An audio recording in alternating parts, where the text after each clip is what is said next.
السلام علیکم ناظرین، عطاء الرحمان سپریم کورٹ آف پاکستان سے آپ کی خدمت میں حاضر ہوں۔ اس وقت سپریم کورٹ آف پاکستان میں میرے ساتھ دو سینئر کورٹ رپورٹر وسیم ملک اور قمر مہکن صاحب موجود ہیں۔ دونوں سے بات کریں گے اگلا چیف جسٹس کون ہوگا، یہ سب کے ذہنوں میں یہ سوال ہے، اور آئینی جو بینچ بنے گا اس کا سربراہ کون ہوگا، دونوں سے تجزیہ لیں گے۔ دونوں کا بہت شکریہ۔ قمر مہکن صاحب، کیا تجزیہ ہے، کیا کہنا چاہیں گے، کون بنے گا؟ کوئی کہہ رہا ہے چیف جسٹس منصور علی شاہ بنے گا، آئینی بینچ کا سربراہ امین الدین بنے گا، کوئی کہتا ہے یحییٰ آفریدی بنے گا۔ آپ کے پاس کیا خبریں ہیں؟ بہت شکریہ عطا بھائی۔ اس پر وسیم ملک صاحب کا اگر پہلے پوائنٹ آف ویو لے لیتے تو وہ زیادہ اس کو اچھے طریقے سے ایکسپلین کر سکتے ہیں، لیکن چونکہ اب آپ نے مجھ سے سوال پوچھا ہے تو میری دانش کے مطابق 3 نام زیر غور آئیں گے پارلیمانی کمیٹی کے اندر،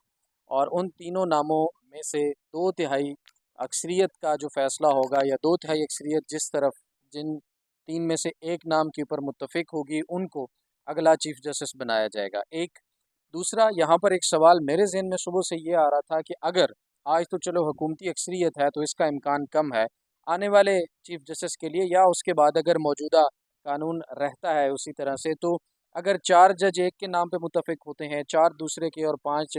تیسرے پہ، تو پھر 2/3 اکثریت تینوں کے پاس نہیں ہوگی، تو پھر کون سا لائحہ عمل اپنایا جائے گا؟ یہ ایک سوال ہے جس کو شاید ایڈریس نہیں کیا گیا، لیکن یہ ضرور لکھا گیا ہے کہ اگر جس کو نامینیٹ کیا جائے گا وہ اگر ریکیوز کر دیتا ہے، وہ چیف جسٹس بننے سے انکار کر دیتا ہے، تو پھر اس کے بعد دیکھا جائے گا کہ باقی ججز جو ہیں وہ کون کون ہیں، اور ان کے اوپر پھر نام ان کا زیر غور ہوگا۔ ایک اور چیز اس میں عرف عام میں جو ابھی ڈسکس ہو رہی ہے کہ جسٹس امین الدین کو شامل کر کے پھر 3 کا بینچ بنایا جائے گا، تو اس میں مجھے ذاتی طور پر اختلاف ہے، کیونکہ کلاس 1 میں باقی بچ جانے والے 2 ججز پر جو ہے وہ اتفاق ہوگا، اور ان میں سے بھی اگر کوئی ریکیوز کر دیتا ہے تو پھر امین نیچے الدین۔ امین الدین صاحب کو اس میں شامل کیا جائے گا۔ اس پر وسیم ملک صاحب مزید اپنا تجزیہ دے سکتے ہیں، لیکن اس وقت اگر ہم تجزیے کی بات کریں کہ ہونے کیا جا رہا ہے یا کیا ہو سکتا ہے، اس میں ایک چیز بڑی اہم ہے کہ حکومت یہ ضرور اپنی فیس سیونگ کے لیے شاید کوشش کرے کہ جی دیکھ لیں ہم نے چیف جسٹس منصور علی شاہ جو کہ سینئر ترین ہے انہی کو چیف جسٹس جو ہے نا وہ بنا دیا ہے، اور دوسری طرف جب جوڈیشل کمیشن کے ذریعے جو آئینی بینچ بنانا ہے، کیونکہ اصل معاملات اصل ٹارگٹ تو ان کا وہیں پہ ان کو مقصود ہے وہاں سے لینا، تو وہ اس کے لیے آئینی بینچ میں جو اپنا آئینی بینچ بنائیں گے، ان کا جو موسٹ سینئر جج اس بینچ کا ہوگا، وہی پریزائڈنگ جج ہوگا، وہ اس کا چیف جسٹس ایک قسم کا ہوگا۔ ٹھیک۔ تو ایک طرح سے ایک ہی کورٹ کے اندر، ایک ہی سپریم کورٹ کے اندر، ایک ہی اعلیٰ عدلیہ کے اندر 2 چیف جسٹس موجود ہوگے، اور یہاں پر اختیارات کا بھی ٹکراؤ دیکھنے میں آ سکتا ہے۔ اور ایک اور چیز مزید اس پہ بات کروں وسیم ملک صاحب کی طرف جانے سے پہلے، کہ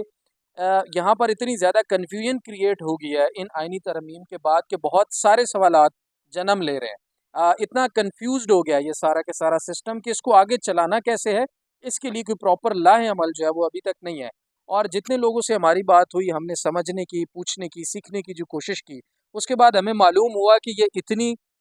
ناکارہ قسم کی ترامیم ہے، ایک تو متنازع ہیں ہی ہیں میرے خیال میں، ناکارہ قسم کی بھی اتنی زیادہ، ناکارہ قسم کی بھی اس سے زیادہ بلکہ ہیں، کہ ان کو سیٹ کرنے کے لیے، ان کے اوپر امپلیمنٹیشن کرنے کے لیے، آگے معاملات سموتھلی چلانے کے لیے ایک اور آئینی ترمیم کرنی پڑے گی، اور اس کے بعد شاید ایک اور کرنی پڑے۔ تو ان 27ویں ہاں 28ویں ہمیں لگ رہا ہے کہ شاید 27ویں بھی آئے گی، پھر 28ویں بھی آئے گی، اور سو آن، یہ چلتا رہے گا، یہ رکے گا نہیں۔ تو میرے خیال میں یہ حکومت نے یہ کام کر کے اتنا کنفیوز کر دیا ہے معاملات کو کہ آگے لے کر معاملات کے لیے چلنا مشکل ہے۔ جسٹس منصور علی شاہ نے بھی کل عدالت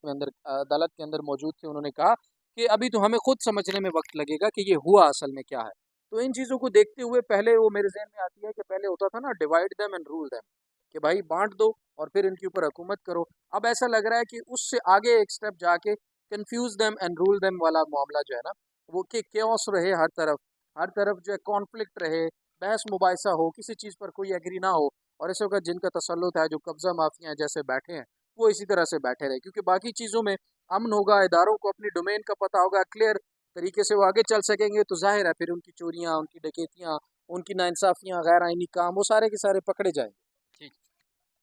آپ اتفاق کرتے ہیں ان کے ساتھ؟ دیکھیے بہت ساری باتوں نے درست کہی ہیں۔ ترمیم ہو گئی، اس کے بعد اب سوال یہ ہے کہ 30واں چیف جسٹس کون ہوگا۔ میرے نزدیک یہ میٹر نہیں کرتا کہ 30واں چیف جسٹس کون ہوگا، جو بھی چیف جسٹس ہوگا وہ ٹوتھ لیس ہوگا، اس کے پاس اختیارات نہیں ہوں گے۔ ٹھیک ہے۔